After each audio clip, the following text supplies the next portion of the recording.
Trading trading. Sir আপনি যে অনলাইনে অর্ডার দিয়েছিলেন আপনার প্রোডাক্টটা এসেছে। এই প্রথমবার হচ্ছে অনলাইন থেকে অর্ডার দিয়ে আমি ঠকি নাই।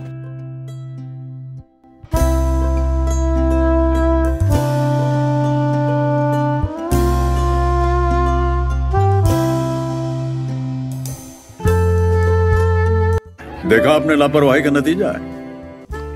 হ্যালো, আপনি কি অনলাইন শোরুম থেকে বলতেছেন? আমি সেখান থেকে বলতেছি।